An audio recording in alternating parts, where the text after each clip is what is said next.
bersama aku, Dinda Indika Putri, dalam program Baik, Bincang Asik Informasi Kesehatan. Pada bahasan kita kali ini, kita akan membahas seputar gastritis. Sobat sehat di sini pasti sudah tidak asing lagi dengan penyakit gastritis atau biasa disebut dengan penyakit MAH. Mari kita ulas sedikit mengenai penyakit gastritis ini. Let's go! Gastritis atau lebih dikenal dengan penyakit MAH atau penyakit lambung merupakan keadaan di mana terjadi peradangan pada mukosa lambung. Peradangan ini dipicu oleh adanya iritasi atau infeksi. Infeksi dan iritasi ini dapat menyebabkan lecet pada lambung sehingga terjadi inflamasi pada lambung. Hal tersebut yang disebut dengan gastritis. Kejadian gastritis di dunia relevan cukup banyak.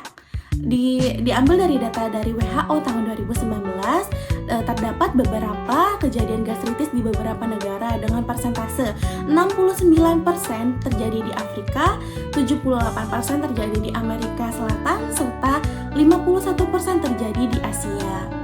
Dikutip dari Journal of Innovation Research 2024, kejadian gastritis tiap tahunnya terjadi di angka 1,8 juta penduduk hingga 2,1 juta penduduk. Menurut data dari WHO, kasus gastritis di Indonesia itu relevan cukup tinggi. Menurut data dari WHO tahun 2019, di Indonesia terdapat kasus gastritis mencapai persentase 40,8% dan mencapai prevalensi 274.000 jiwa dari 269 juta jiwa penduduk di Indonesia. Menurut data dari Kemenkes RI, penyakit gastritis ini merupakan 10 penyakit terbanyak di Indonesia. Selanjutnya ada penyebab dari gastritis. Dikutip dari Jurnal Kesehatan Terpadu tahun 2024, terdapat 2 faktor terjadinya gastritis. Yang pertama ada faktor internal, yaitu adanya keadaan yang dapat memicu terjadinya pengeluaran asam lambung secara berlebihan. Yang kedua ada faktor eksternal, yaitu keadaan di mana adanya beberapa zat eksternal yang dapat menyebabkan infeksi dan juga iritasi pada lambung. Lalu penyebab paling umum terjadinya gastritis ini dipicu oleh infeksi yang disebabkan oleh bakteri Helicobacter pylori. Selanjutnya dipicu oleh stres, keracunan makanan, contohnya seperti makan makanan yang basi atau makan makanan yang berkuman. Lalu ada dari bahan kimia seperti mengkonsumsi karbol atau minuman beralkohol. Lalu selanjutnya ada tanda dan gejala dari penyakit gastritis. Yang pertama ada nyeri epigastrium atau nyeri hulu hati, mual, muntah, perut kembung, terjadinya muntah berdarah, serta terjadinya pengeluaran feses berwarna hitam. Mungkin segitu aja ulasan materi tentang gastritis kita pada kali ini. Selanjutnya kita akan beralih ke sesi Q&A. Baik, di sini saya akan menjawab beberapa pertanyaan yang sudah sobat sehat tanyakan ke akun media sosial saya. Di sini ada pertanyaan, apa hubungan antara stres dan gastritis? Apakah stres bisa memperburuk kondisi ini? Jawabannya adalah stres sangat berkaitan dengan gastritis. Ada beberapa cara kenapa sih stres ini dapat mempengaruhi gastritis. Yang pertama ada peningkatan asam lambung. Ketika seseorang mengalami stres, maka produksi asam lambung di dalam tubuh orang itu akan meningkat. Nah, produksi atau pengeluaran asam lambung secara berlebihan akan menyebabkan iritasi pada mukosa lambung sehingga dapat memicu terjadinya gastritis. Yang kedua ada sistem neuroendokrin pada tubuh. Stres dapat memicu sistem neuroendokrin dalam tubuh yang dapat mengeluarkan hormon kortisol. Hormon ini dapat melemahkan sistem kekebalan tubuh sehingga individu mudah terinfeksi dan teriritasi. Oleh karena itu, hal ini dapat memicu terjadinya gastritis. Yang ketiga, ada polikronisme makanan dan istirahat. Stres seringkali mempengaruhi pola makan dan istirahat seseorang. Ketidakstabilan dalam aspek-aspek ini akan menyebabkan atau memperparah kondisi gastritis pada individu tersebut. Beberapa studi mengatakan di mana Terlihat bahwa adanya hubungan signifikan antara tingkat stres dan kejadian gastritis. Oleh karena itu, manajemen stres yang baik dan dapat membantu mencegah atau memperburuk kondisi gastritis ini. Baik, untuk pertanyaan yang kedua ada, apakah pola makan tertentu bisa memperburuk kondisi gastritis? Makanan apa yang sebaiknya dihindari? Jawabannya adalah pola makan tentu dapat memperburuk kondisi gastritis kalau kita makan makanan yang tidak sehat. Gastritis ini juga bisa dipicu oleh lifestyle yang buruk. Nah, makanan apa sih yang harus dihindari oleh penderita gastritis ini? Yang pertama ada makan makanan pedas. Karena makanan pedas dapat memproduksi asam lambung dan dapat mengiritasi mukosa lambung. Yang kedua ada makan makanan asam seperti jeruk dan juga cuka karena dapat memperburuk iritasi lambung. Yang ketiga ada minuman berkafein seperti kopi dan teh. Hal ini dapat meningkatkan asam lambung. Yang keempat ada makanan berlemak tinggi dan gorengan karena makanan ini dapat memperlambat proses pencernaan dan menyebabkan ketidaknyamanan. Yang terakhir ada makanan-makanan instan dan bersoda.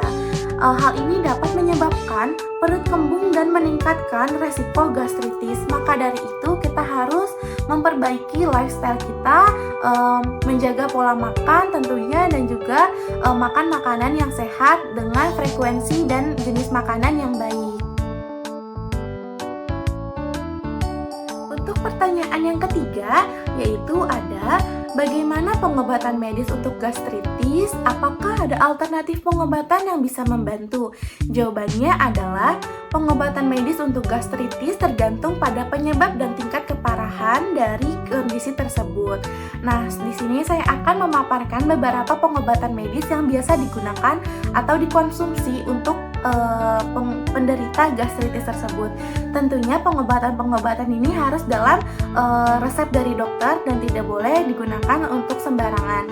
Yang pertama ada obat pengurangi asam, contohnya seperti antacid, berguna untuk menetralkan asam lambung. Yang kedua ada obat H2 reseptor antagonis, misalnya ranitidin, yang berfungsi untuk mengurangi produksi asam lambung dan meredakan peradangan pada lambung. Lalu ada obat penghambat pompa proton atau PPI, contohnya seperti obat omeprazol, lansoprazol, yang dapat mengurangi produksi asam lambung dengan cara menghambat pompa proton yang merupakan sumber utama dari asam lambung. Lalu juga ada antibiotik.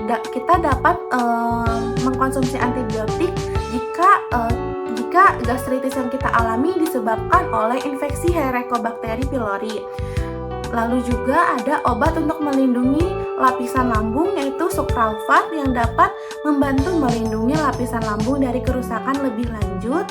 Lalu ada penghentian penggunaan obat antiinflamasi non-steroid atau NSAID jika kita gastritisnya disebabkan oleh mengkonsumsi obat NSAID, contohnya seperti ibuprofen, maka kita harus berhenti untuk mengkonsumsi obat tersebut.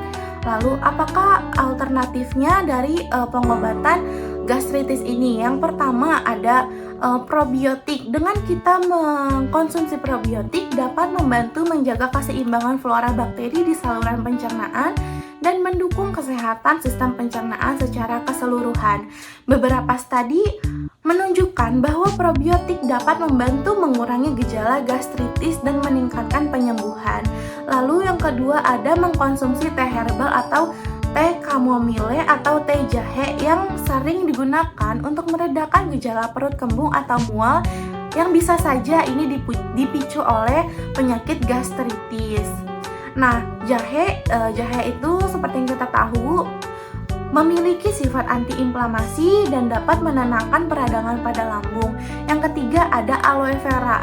Dengan kita mengkonsumsi jus aloe vera, karena aloe vera ini bersifat menenangkan dan dapat membantu meredakan peradangan dan iritasi pada lambung. Yang keempat ada madu manuka. Madu manuka memiliki sifat antibakteri dan antiinflamasi yang dapat meredakan peradangan pada lambung serta melawan infeksi pada bakteri. Terus yang kelima ada dengan kita mengelola stres dan diet sehat dapat membantu mencegah atau mengobati dari penyakit gastritis ini. Untuk pertanyaan yang keempat yaitu apakah ada kebiasaan atau gaya hidup yang bisa membantu mencegah gastritis? Jawabannya ada. Ada beberapa kebiasaan atau gaya hidup yang dapat membantu mencegah gastritis. Di antaranya yaitu yang pertama, pola makan yang sehat. Makan dalam jumlah porsi yang kecil tapi sering, serta menghindari makan makanan yang pedas, makanan asam, makanan berlemak, makanan instan, minuman berkafein. Itu tuh akan membantu mencegah gastritis. Lalu yang kedua ada menghindari konsumsi alkohol dan merokok. Kedua kebiasaan ini dapat merusak lapisan lambung dan meningkatkan resiko gastritis. Yang ketiga ada menjaga kebersihan. Dengan kita rajin mencuci tangan untuk mencegah infeksi Helicobacter pylori. Yang keempat ada kelola stres. Praktikkan teknik relaksasi seperti yoga atau meditasi untuk mengurangi stres yang dapat memicu gastritis. Yang kelima ada hindari obat NSAID untuk penggunaan obat antiinflamasi non-steroid dalam jangka waktu yang panjang harus dihindari tanpa pengawasan dokter. Selanjutnya ada pertanyaan yang kelima yaitu apakah stres emosional atau masalah mental berhubungan dengan peningkatan gejala gastritis? Jawabannya adalah stres emosional atau masalah mental berhubungan erat dengan peningkatan gejala gastritis. Penelitian menunjukkan bahwa stres dapat memicu produksi asam lambung yang berlebihan yang berkontribusi pada peradangan lambung.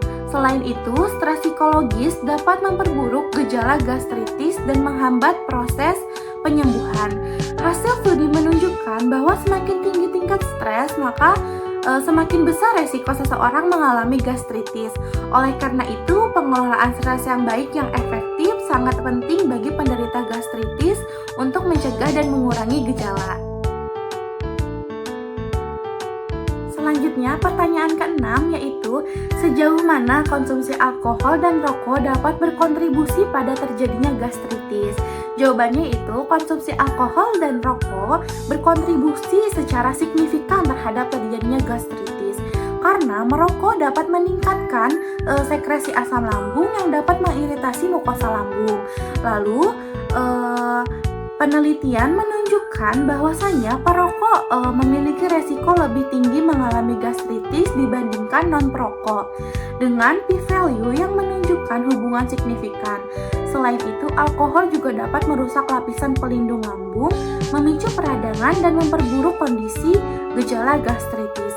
Oleh karena itu, menghindari kedua kebiasaan ini sangat dianjurkan untuk mencegah gastritis.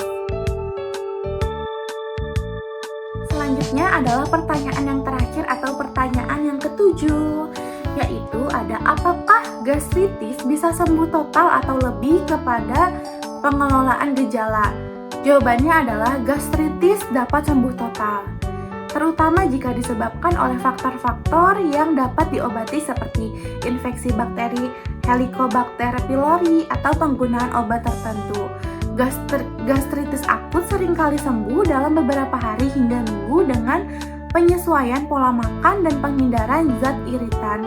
Namun, gastritis kronis mungkin memerlukan waktu berbulan-bulan untuk sembuh, bahkan bertahun-tahun. Tergantung pada penyebabnya, pengelolaan gejala melalui perubahan gaya hidup dan pengobatan juga penting untuk mencegah kekambuhan dan menjaga kesehatan lambung. Nah, pematerian seputar pengenalan gastritis dan Q&A seputar gastritis ini sudah selesai. Bagaimana nih Sobat Sehat, apakah sudah memahami tentang gastritis ini? Jika sudah memahami, jangan lupa tinggalkan komentar di bawah sini ya. Lalu sebagai penutup, saya ingin mengucapkan terima kasih telah menonton video edukasi tentang gastritis kali ini. Semoga video ini dapat bermanfaat untuk kita semua. Lalu tetap jaga kesehatan dan sampai jumpa di video berikutnya. Sampai jumpa.